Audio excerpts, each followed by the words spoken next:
This week in the Eduverse, VR Cybersickness, the future of the Metaverse and the Eduverse, some really cool AI VR development tools, and more. Let's hop into it.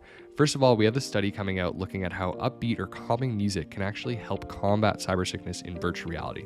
So I don't personally get a lot of cybersickness in virtual reality, but I know a lot of people do. So I'd be curious to know if you're trying at home and you're getting cybersickness, try to listen to some music, joyful, calming, upbeat, and let us know in the comments if it helps you play some more virtual reality or play more intense games.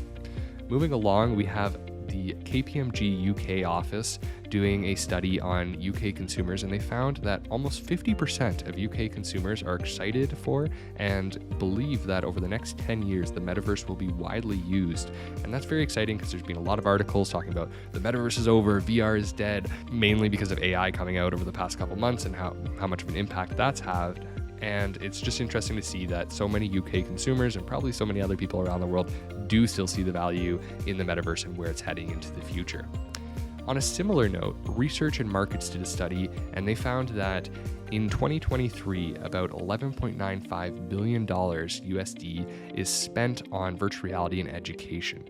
And that's really awesome to see how much impact VR is making, and all those funds are going towards impactful education in VR.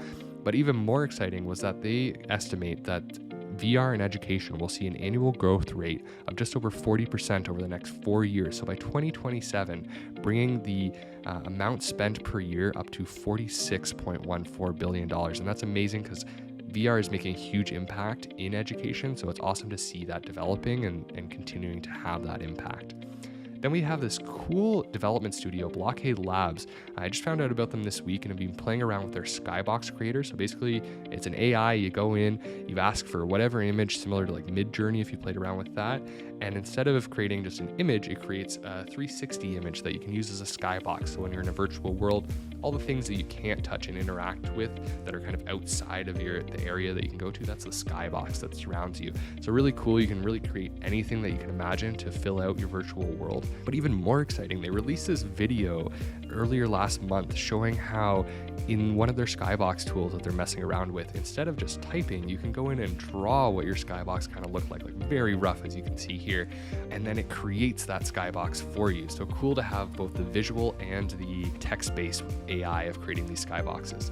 And then lastly, we're inviting a lot of really cool Eduverse Enigma podcast guests on over the coming weeks, over the coming months. But wanted to say, if you know anybody that should speak on the Eduverse and talk about how they're an educator and an innovator, bringing VR, other technologies in the classroom, I would love to chat with them. So please comment below and tag them and we'll get connected. Otherwise, I'll see you next week.